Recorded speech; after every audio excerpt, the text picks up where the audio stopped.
हमने पढ़ा था इससे पहली क्लासेस में लॉन्गिट्यूडनल वेव्स क्या होती हैं और ट्रांसवर्स वेव्स क्या होती हैं। लॉन्गिट्यूडनल वेव्स में आपका एक थोड़ा सा डाउट ना, ट्रांसवर्स वेव में आप बच्चों का एक डाउट था जो मैं अभी पहले वो क्लियर करता हूं, फिर आगे अभी पढ़ेंगे। देखिए, मैं इस वेव को यहां तक ले आता हूं, नीचे तक, ये यहां। अब मैं ये बना रहा हूं इसकी मीन पोजीशन, ये वाली line, this is mean position.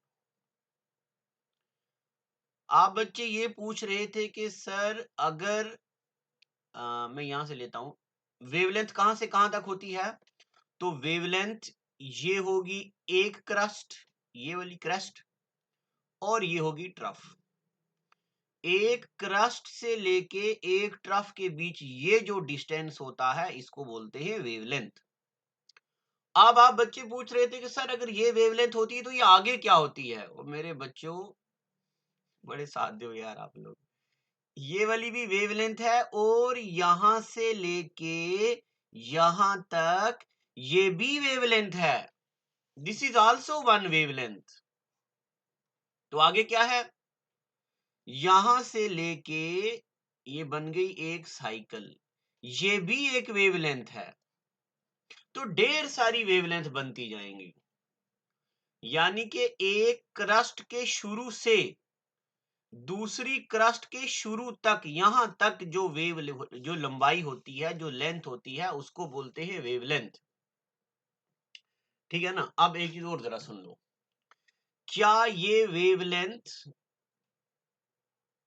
सिर्फ यहां से शुरू होती है? नहीं, ऐसा नहीं है। आप इसको यहां से भी शुरू कर सकते हो। देखो, आधा साइकिल ये नीचे और ये आधा साइकिल ऊपर, ये भी एक वेवलेंथ है। ठीक है ना। क्या आप हमेशा यहां नीचे से शुरू कर सकते हो? नहीं। देखिए यहां पे आप यहां से भी शुरू कर सकते हो, यहां से। ये साइकिल होगी आधे से कम, ये हो गई पूरी, और ये भी हो जाएगी फिर आधे से कम, क्योंकि आधी ये और आधी ये हो जाएगी ना पूरी, तो ये भी एक वेवलेंथ है। वेवलेंथ आप कहीं से भी मेजर कर सकते हो, मगर जहां से शुरू किया है तो दूसरी वेव के वहीं पे खत्म करना है, ये भी एक वेवलेंथ है। ठीक है ना, ये डाउट था आपका। और आप पूछ रहे थे कि distance between one crust and trough half wavelength कैसे आ गई। देखो, मैं यहां से लेता हूं, ये क्रेस्ट है और ये ट्रफ है। क्रेस्ट और ट्रफ के बीच तो क्या डिस्टेंस होता है, ये वाला, यानी कि ये वाला। तो ये वेवलेंथ का आधा ही तो है, और क्या है, हाफ वेवलेंथ। तो ये वाला भी क्या है, वेवलेंथ का आधा ही तो है, λ/2, हाफ वेवलेंथ है। ठीक है यहां तक। अब अभी तक हमने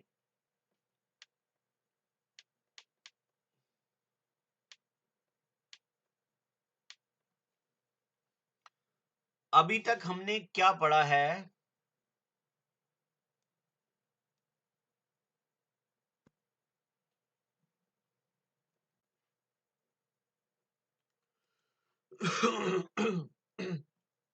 तो अभी तक हमने ट्रांसवर्स वेव के बारे में पढ़ दिया।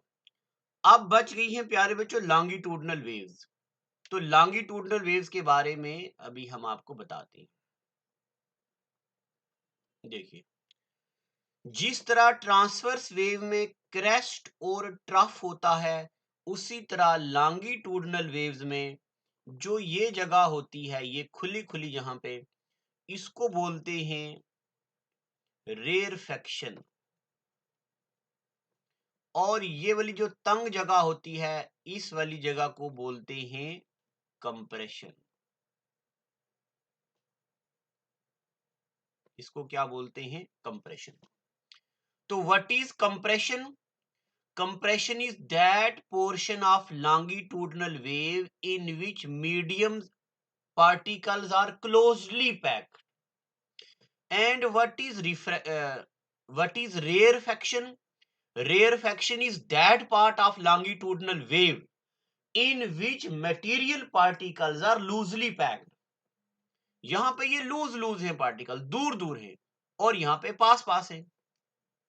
ये फर्क होता है. और अब डेफिनेशन हमने वहां पढ़ी थी शायद, अगर नहीं पढ़ी थी तो मैं यहां पढ़ा देता हूं. ट्रांसवर्स वेव में हमने पढ़ा था कि medium particles up and down vibrate करते हैं, और वेव वाइब्रेट करती है आगे, और वेव चलती है आगे, वेव चलती आगे, medium particle up and down. But longitudinal wave में वेव चलती आगे और मीडियम पार्टिकल आगे पीछे आगे पीछे आगे पीछे, यानी कि वेव भी इसी डायरेक्शन में और मीडियम पार्टिकल भी इसी और इसी डायरेक्शन में. तो what is longitudinal wave? The wave in which the medium particles vibrate in same direction to that of propagation of wave. ये डेफिनेशन है. क्या है डेफिनेशन? द वेव, अब मैं इसकी डेफिनेशन लिख देता हूं क्योंकि ये पेपर में आती है. इसकी ऐसा नहीं आता कि डिफाइन, ऐसा आता है which of the following statement is true. अब मैं ये लॉन्गिट्यूडनल वेव की डेफिनेशन लिखने जा रहा हूं. Waves in which material particles vibrate in same direction to that of propagation of wave. यानी कि जिस डायरेक्शन में वेव चलती है, मीडियम के पार्टिकल भी उसी डायरेक्शन में आगे पीछे वाइब्रेट करते हैं. लॉन्गिट्यूडनल वेव की एग्जांपल क्या है? जितनी भी साउंड वेव होती हैं वो सारी की सारी लॉन्गिट्यूडनल वेव होती है. सारी की सारी साउंड वेव क्या होती हैं? Longitudinal wave. और ट्रांसवर्स वेव की एग्जांपल मैंने आपको बताई थी, रिप या रस्सी पे, रोप में जो वेव बनती हैं वो होती हैं ट्रांसवर्स वेव. ये तो पुराने डाउट क्लियर कर दिए सारे मैंने. अब नया क्या पढ़ना है आज वाला, वो पढ़ते हैं. आगे चलते हैं नया पढ़ने के लिए. देखिए, जब हमने पढ़ा था वेव्स, और ऐसे लिखा था वेव, वेव को हमने दो हिस्सों में डिवाइड किया था. एक इस, अगर आपको याद हो ये वाला स्लाइड, पहले नंबर पे जो हमने ये वाला, देखो यही देख लो, हमने पढ़ी थी वेव्स क्या होती हैं. वेव दो किस्म की होती, एक होती मैकेनिकल वेव, एक होती इलेक्ट्रोमैग्नेटिक वेव. मैकेनिकल वेव्स वो वाली वेव जिसको मीडियम की जरूरत होती है चलने के लिए, जैसे लॉन्गिट्यूडनल वेव या ट्रांसवर्स वेव. हमने लॉन्गिट्यूडनल वेव पढ़ा, हमने ट्रांसवर्स वेव पढ़ा, इनके इंपॉर्टेंट पॉइंट्स पढ़े, वेवलेंथ पढ़ा, फ्रीक्वेंसी पढ़ा, टाइम पीरियड पढ़ा, और ये चीजें पढ़ी. अब मैंने आपको बोला था कि इनको छोड़ दो. एक वेव्स ऐसी होती हैं जिनको बोलते हैं इलेक्ट्रोमैग्नेटिक वेव, और इलेक्ट्रोमैग्नेटिक वेव को मीडियम की जरूरत नहीं होती. Electromagnetic waves do not require material medium. अब आप हेडिंग डालो इलेक्ट्रोमैग्नेटिक वेव्स, और मेरे साथ लिखते जाओ, इसमें मैं खुद लिख के पढ़ाऊंगा आपको. हेडिंग डालो इलेक्ट्रो मैग्नेटिक वेव्स. अब ये इलेक्ट्रो मैग्नेटिक वेव्स क्या होती हैं ये मैं आपको बताने जा रहा हूं. सबसे पहली बात तो इलेक्ट्रोमैग्नेटिक वेव्स के बारे में ये लिखो कि these waves do not require material medium. These waves do not require material medium. किसके लिए? For propagation. चलने के लिए इनको मटेरियल मीडियम की जरूरत नहीं पड़ती। दूसरा पॉइंट कि ये इलेक्ट्रोमैग्नेटिक वेव होती क्या है, बनती कैसे हैं ये? तो इलेक्ट्रोमैग्नेटिक वेव अलग अलग तरीके से बनती हैं। सबसे पहले तो आप ये लिखो कि इलेक्ट्रोमैग्नेटिक वेव्स कब बनती हैं? इलेक्ट्रोमैग्नेटिक वेव्स आर प्रोड्यूस्ड कब? व्हेन। इलेक्ट्रोमैग्नेटिक वेव तब प्रोड्यूस होती हैं जब एक बहुत ही तेज, when a fast moving electron, when a fast moving electron is suddenly stopped by a metal target। metal target। अभी बताता हूं मैं ये क्या लिखा मैंने।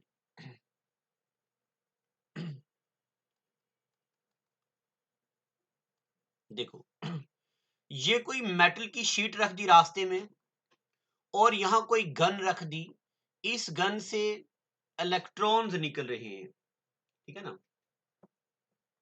ये कोई इलेक्ट्रॉन निकला, इलेक्ट्रॉन तेजी से इस मेटल की शीट के साथ टकराया। जब इलेक्ट्रॉन टकराया तो अगर ये मेटल की शीट होगी पॉजिटिवली चार्ज्ड, तो इलेक्ट्रॉन को करेगी रिपेल, इलेक्ट्रॉन आएगा पीछे और वेव्स निकलेंगी। उस वक्त जो वेव्स निकलती हैं उनको बोलते हैं इलेक्ट्रोमैग्नेटिक वेव्स। क्या बोलते हैं? Electromagnetic waves. और प्यारे बच्चों, इलेक्ट्रोमैग्नेटिक वेव से बड़े मुश्किल क्वेश्चन आते हैं और वैरायटी ऑफ क्वेश्चन बनते हैं, इसलिए आप सारी बातों को जरा सुनते रहना। Electromagnetic waves are produced when a fast moving electron is stopped by metal target. जब मेटल के साथ वो हिलता टकराता है और वापस आता है, और उस वक्त कौन सी बनती है? Electromagnetic waves. ठीक है? यहां तक एक तरीका ये है। अब एक तरीका और भी है, इसके अलावा भी है। ऐसे ये नोट लिखो, ऐसे लिखते जाओ जैसे मैं लिखता हूं। Electromagnetic waves are also produced। Electromagnetic waves are also produced कब? When current through AC circuit changes abruptly। यानी कि ये कोई तार है, वायर है, यहां से करंट जा रहा है और पलक झपकते करंट की वैल्यू 1000 वाट हो गई, या पलक झपकते 1 वाट हो गई। बहुत जल्दी करंट जब चेंज होता है। Electromagnetic waves are also produced when current in AC circuit. अभी AC क्या होता है? तो अभी इतना तो आपको पता ही है, अल्टरनेट करंट होता है। बाकी इसके बारे में ज्यादा डिटेल बताऊंगा अगली क्लास में जब मैं इलेक्ट्रिसिटी पढ़ाऊंगा। Electromagnetic waves are also produced when current in AC circuit changes abruptly। ABRUPTLY, यानी कि 1 मिनट सेकंड में करंट, जब मिनट तो बहुत लंबा हो गया, 1 नैनो सेकंड में जब एक वायर से करंट बदल जाता है, करंट की वैल्यू एकदम इनफाइनाइट हो जाती, बहुत ज्यादा या बहुत कम, तो उस वक्त भी कौन सी वेव बनती है? Electromagnetic waves. जैसे देखो, एक तार ये जा रही, दूसरी तार ये जा रही, अगर दोनों तारें टकरा जाती हैं तो चिंगारियां उठती है ना। अब वो चिंगारियां क्यों उठती हैं, आवाज क्यों प्रोड्यूस होती है, वो भी हम पढ़ेंगे करंट इलेक्ट्रिसिटी में। बट एकदम करंट की वैल्यू चेंज होती है, तो ये भी इलेक्ट्रोमैग्नेटिक वेव प्रोड्यूस होती है। इतनी बातें पता चल गई आपको? अब इलेक्ट्रोमैग्नेटिक वेव्स के दो तरीके हमने पढ़े, वो कैसे कैसे प्रोड्यूस होती हैं। एक तो प्रोड्यूस होती है, इलेक्ट्रोमैग्नेटिक वेव प्रोड्यूस की जाती है करंट से, और दूसरा एक ऐसे प्रोड्यूस होती है जब एक फास्ट मूविंग इलेक्ट्रॉन स्ट्राइक करता है मेटल टारगेट से और वापस आता है, तब भी इलेक्ट्रोमैग्नेटिक वेव बनती है। अभी तक इलेक्ट्रोमैग्नेटिक वेव के बारे में आप ये सिर्फ 3 चीजें याद रखो। क्या? एक तो they do not require material medium, एक ये बड़ी बात। दूसरी, वो बनती हैं जब एक तेज मूविंग इलेक्ट्रॉन मेटल टारगेट से स्ट्राइक होता है। और तीसरा, इलेक्ट्रोमैग्नेटिक वेव तब भी बनती हैं जब करंट किसी सर्किट एसी सर्किट से चेंज होता है। इतनी बातें पता चल गई। अब मैं ले चलता हूं आगे और आपको बताता हूं आखिर ये इलेक्ट्रोमैग्नेटिक वेव्स होती क्या है और पेपर में क्या आता है। देखिए, ये आपके सामने एक शीट बनाई हुई है। आप प्यारे बच्चों क्या कीजिए, ये इसी तरह बनाना और अपने हाथों से, ठीक है ना। अब मैं आपको बताता हूं आपको याद क्या करना। आप डर नहीं जाना कि ओ ये इतने बड़े बड़े नंबर हैं, ये कौन याद करेगा। आप सुनते जाओ। सबसे पहले पेपर में आता है कि इनमें से कौन कौन सी इलेक्ट्रोमैग्नेटिक वेव हैं और कौन कौन सी इलेक्ट्रोमैग्नेटिक वेव्स नहीं है। तो अब आपने पहले लिखा ना इलेक्ट्रोमैग्नेटिक वेव्स क्या होती हैं। अब उसके नीचे लिखो नोट। पहले नोट लिखो, फिर वो टेबल में लिखाता हूं सब कुछ सीक्वेंस में। और लिखो rich man in London. Rich man in London uses extra gold coin. Rich man in London uses extra gold coin. क्या है ये? Rich man in London uses extra gold coin. Rich का आर कैपिटल लिखना। Are का मतलब होता radio waves. क्या मतलब होता? Radio wave. मैन का मतलब होता माइक्रोवेव।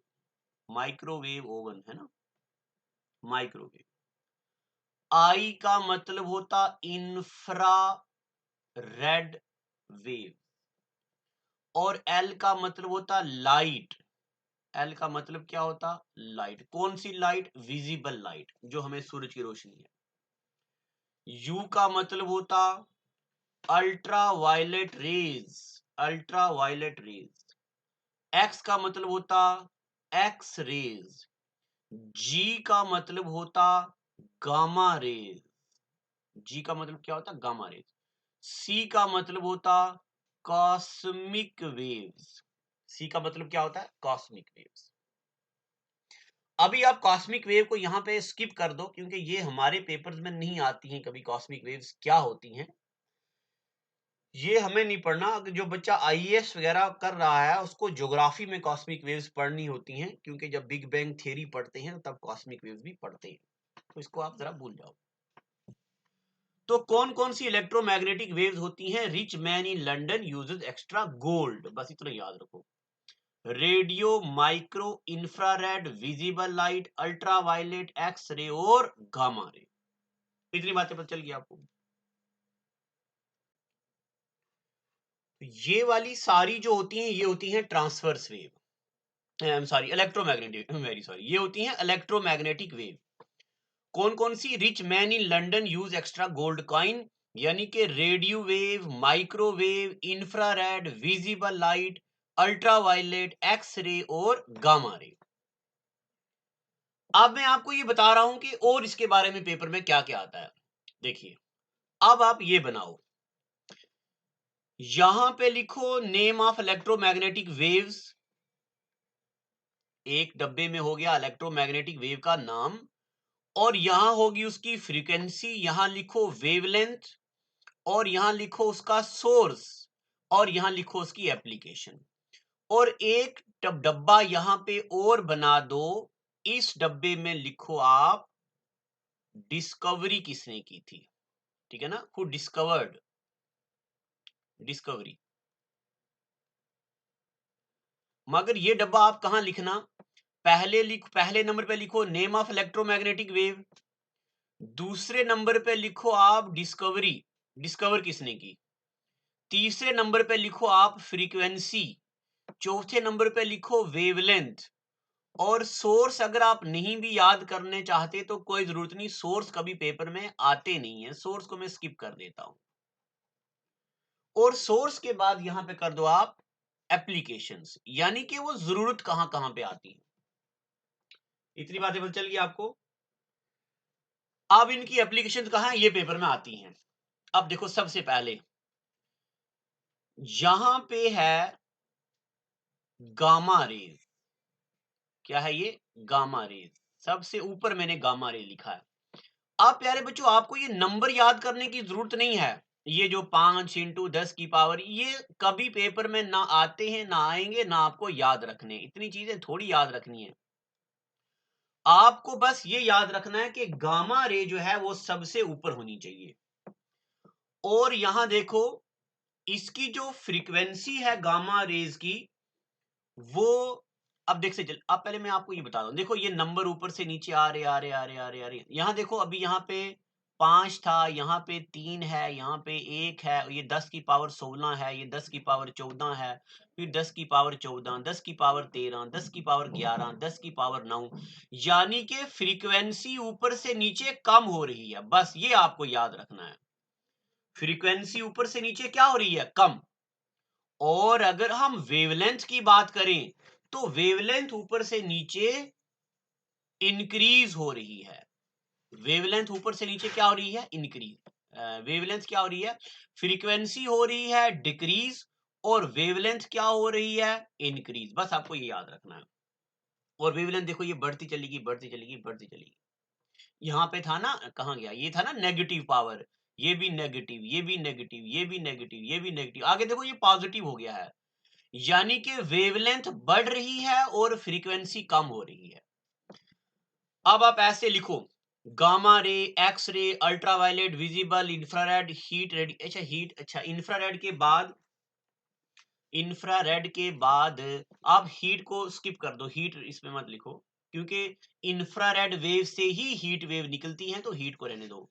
माइक्रोवेव, रेडियो वेव, बस रेडियो तक लिखो। ये इलेक्ट्रॉन वेव को मत लिखो। जिन जिन चीजों को मैं काट रहा हूं वो मत लिखो।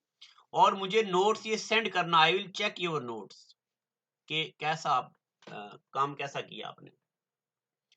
गामा रे को डिस्कवर किया बैक्यूरेल ने, हेनरी बैक्यूरेल का नाम था पूरा, BECCQUERAL, बैक्यूरेल। ठीक है ना? और क्यूरी भी लिख दो, बैक्यूरेल एंड क्यूरी दोनों हस्बैंड वाइफ थे, दोनों ने किया। एक्सरे को डिस्कवर किया था किसने? रोइटेंजन ने, ROENTENGEN। X ray was discovered by Roentgen. Ultraviolet rays को रिचर ने इन्वेंट किया था, RITTER, रिटर। विजिबल लाइट को सबसे पहले न्यूटन ने इनके बारे में कही थी बात कि ये ऐसे इलेक्ट्रोमैग्नेटिक वेव्स होती हैं। इंफ्रारेड वेव को हर्शल ने, HERSCHEL, हर्शल ने। उसके बाद आ गई माइक्रोवेव। तो माइक्रोवेव के बारे में तो सबको पता है, हर्ट्ज, जिनके नाम पे फ्रीक्वेंसी का SI यूनिट है, हर्ट्ज। ठीक है ना? और रेडियो वेव के बारे में भी सबको पता है। रेडियो वेव किसने डिस्कवर की थी? ये की थी मार्कोनी ने। किसने? मार्कोनी। देखो प्यारे बच्चों, ये तो जो इमेज मैंने लगाई है बुक से, बट ये इमेज काफी नहीं थी, और इसमें कुछ चीजें इररेलीवेंट थी जो मैंने आपको हटा के रेलीवेंट चीजें पढ़ाई। सबसे पहले वेव कौन कौन सी है? Gamma ray, X ray, ultraviolet, visible, infrared और माइक्रोवेव और रेडियो वेव। उसके बाद इनकी डिस्कवरी किसने की? तो मैंने आपको लिखा है डिस्कवरी किसने की, ये पेपर में आती बातें। और उसके बाद पेपर में आता है, बताओ इनमें से सबसे ज्यादा फ्रीक्वेंसी किसकी है, या सबसे ज्यादा वेवलेंथ किसकी है। तो चाहे फ्रीक्वेंसी हो चाहे वेवलेंथ हो, मैंने बता दी। गामा रे की गामा रे की जो फ्रीक्वेंसी होती है वो सबसे ज्यादा होती है। Gamma rays has highest frequency. ये फ्रीक्वेंसी ज्यादा, फिर ये कम, फिर ये कम, फिर ये कम, फिर ये कम, फिर कम। सबसे कम फ्रीक्वेंसी किसकी होती है? रेडियो वेव्स की। ये आप नोट में लिख सकते हो, radio waves has least frequency and gamma rays has maximum frequency. एक तो ऐसे आप याद कर सकते हो। अब हम बात करते हैं किसकी? इधर वेवलेंथ की। तो ये तो आपको पता है, अगर फ्रीक्वेंसी ज्यादा तो वेवलेंथ ऑब्वियसली कम होगी। ठीक है ना? गामा रे की फ्रीक्वेंसी ज्यादा होती और वेवलेंथ कम। जब इसकी वेवलेंथ कम, फिर इसकी ज्यादा ज्यादा ज्यादा ज्यादा ज्यादा ज्यादा ज्यादा। अगर आपको ये फील करने में दिक्कत आ रही है तो लाइव क्लास अटेंड करना, मैं उसमें आपको ये और अच्छे से बताऊंगा। और सोर्स के बारे में पेपर में नहीं पूछते हैं, इनके एप्लीकेशंस के बारे में। सबसे पहले देखो gamma ray. Gamma ray gives information about the structure of nuclei. ये न्यूक्लियस के स्ट्रक्चर के बारे में बताती हैं। अब दूसरा पॉइंट यहां पे आप खुद लिखो, they are use to kill micro organisms in industry. Use to kill micro organisms, ये भी पेपर में बहुत बार आया है कि कभी कभार चावल के, गंदम के गोदाम होते हैं ना बड़े बड़े, वहां पे कीड़े पड़ जाते हैं, तो उनको मारने के लिए कौन सी वेव यूज की जाती है? गामा रेज, क्योंकि गामा रे की फ्रीक्वेंसी सबसे ज्यादा होती है, और इनकी फ्रीक्वेंसी ज्यादा तो इसका मतलब इनकी एनर्जी ज्यादा, तो ये किल करती हैं। एक ये बात याद रखनी है। और gamma rays are used to remove the tumour. Brain में ट्यूमर हो जाता है ना, कैंसर जिसको भी बोलते हैं, they are use to remove tumour. इससे क्या होता है, हम TUMOUR, हम इससे ब्रेन का ट्यूमर स्किप निकालते हैं। तो ये दो एप्लीकेशन आप गामा रे की याद रखें। अब आ गया एक्सरे।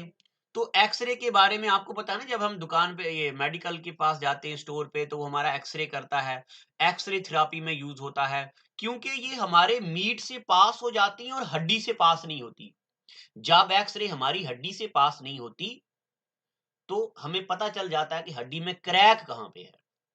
या सिविल इंजीनियर्स जब देखते हैं कि भाई बिल्डिंग में पानी आ रहा है बट क्रैक नोटिस नहीं हो रहा, तो वहां पे भी यूज होती हैं। उसके बाद ultraviolet rays. Ultraviolet rays give the information about the structure of molecule and external. Ultraviolet के बारे में इतना याद ही रखना आपको, इसको छोड़ दो। विजिबल लाइट तो आपको पता ही है, जो हमारी सूरज की रोशनी है। इंफ्रारेड वेव के बारे में भी एक सवाल आता है, क्या? Which of the following waves are used to produce heating effect. Infrared wave से हीटिंग इफेक्ट प्रोड्यूस होता है, ये बात आपको याद रखनी। और बच्चे वहां पे अल्ट्रावायलेट आंसर करते हैं। हीटिंग इफेक्ट किससे प्रोड्यूस होता है? इंफ्रारेड से, ठीक है। और ये सैटेलाइट में भी यूज होती हैं। दे आर यूज इन, लिख दो चाहे, they are use in satellite. कहां यूज होती है? सैटेलाइट में। किसके लिए? और वेदर फोरकास्टिंग के लिए। तो नहीं होता जब हम देखते हैं कल बारिश आएगी, क्या आएगा। और उसके बाद लिख दो, सारी और भी बातें लिख दो। They are use in satellite, मैं बोल रहा हूं, they are use in satellite, infrared. और सोलर कुकर में हीटिंग इफेक्ट प्रोड्यूस होता है, तो ऑब्वियसली इंफ्रारेड वेव्स प्रोड्यूस होती होंगी। बस ये चीजें। अब रहेगी माइक्रोवेव। तो माइक्रोवेव तो आपको पता है ना, माइक्रोवेव ओवन जो होता है हमारा, जिसमें खाना बनता है, ज्यादा कुकिंग, ज्यादा हीटिंग प्रोड्यूस करने वाली, यानी कि कुकिंग फूड। रडार में, रेडियो नेविगेशन रेंजिंग में, टेलीविजन माइक, अच्छा लिखा तो है, माइक्रोवेव ओवन में यूज होती है, खाना बनता है, ठीक है ना, माइक्रोवेव। और माइक्रोवेव के बाद आ गई रेडियो वेव्स। और रेडियो वेव के बारे में याद रखना, सुनो। रेडियो वेव्स की देखो, फ्रीक्वेंसी सबसे कम है। फ्रीक्वेंसी क्या है? कम। और इनकी वेवलेंथ क्या है? ज्यादा। जब वेवलेंथ ज्यादा होती है तो ये यूज किया जाता है as a radio communication, television के लिए, सैटेलाइट कम्युनिकेशन के लिए। ये बड़ी बार पेपर में आया कि टीवी कम्युनिकेशन, रेडियो कम्युनिकेशन के लिए कौन सी वेव यूज होती है? तो रेडियो वेव यूज होती हैं, क्योंकि इनकी वेवलेंथ ज्यादा होती है। आप ऐसे याद रखो, रेडियो वेव्स यूज होती हैं रेडियो कम्युनिकेशन के लिए, तो यानी कि इनकी वेवलेंथ क्या होती है? ज्यादा। क्या होती? ज्यादा। और गामा रेज यूज होती है माइक्रो ऑर्गेनिज्म को किल करने के लिए, तो गामा रेज की फ्रीक्वेंसी होती ज्यादा, वेवलेंथ होती कम, और ये माइक्रो ऑर्गेनिज्म को किल करने के लिए। इतनी बातें पता चल गई आपको। अब इसके बाद आप एक नोट लिखो। नोट, ये बड़ा जरूरी नोट है। नोट, जो लाइट वेव होती है ना, कौन सी लाइट? जो आसमान की लाइट, ये एक एक्सेप्शनल है। Light wave is transverse wave. Light wave कौन सी है? ट्रांसवर्स। बट हमने पढ़ा कि ट्रांसवर्स वेव वो वाली वेव होती है जिनको मीडियम की जरूरत होती है। अब यहां पे हो गया ना मसला, इसीलिए ये एक एक्सेप्शन है कि light wave is transverse wave, but it do not require it do not require material medium for propagation. इसको मटेरियल मीडियम की जरूरत नहीं पड़ती है। ठीक है, अब अगला पॉइंट लिखो और इसको मैं 5 स्टार बनाऊंगा। 1 2 3 4 5, ये बहुत जरूरी है। क्या? Properties of electromagnetic wave. ये पेपर में बहुत बार आती हैं। क्या क्या प्रॉपर्टीज हैं इलेक्ट्रोमैग्नेटिक वेव की, उनके बारे में क्या क्या जानते हो आप? देखो, पॉइंट नंबर 1, इलेक्ट्रोमैग्नेटिक वेव का क्या चार्ज होता है बताओ? क्या वो पॉजिटिव होती हैं, नेगेटिव होती हैं, या उनके ड्यूल नेचर होती है, ये क्या होता है? तो electromagnetic waves are neutral. Electromagnetic wave क्या होती हैं? न्यूट्रल। न्यूट्रल यानी कि इनके ऊपर कोई भी चार्ज नहीं होता, दे आर अनचार्ज्ड। ठीक है, दूसरा पॉइंट, इलेक्ट्रोमैग्नेटिक वेव चलती कैसे हैं? सारी की सारी इलेक्ट्रोमैग्नेटिक वेव दे प्रोपोगेट। वो चलती हैं कैसे? As transverse wave. वो एज ए ट्रांसवर्स वेव चलती। और उनकी स्पीड कैसी होती है?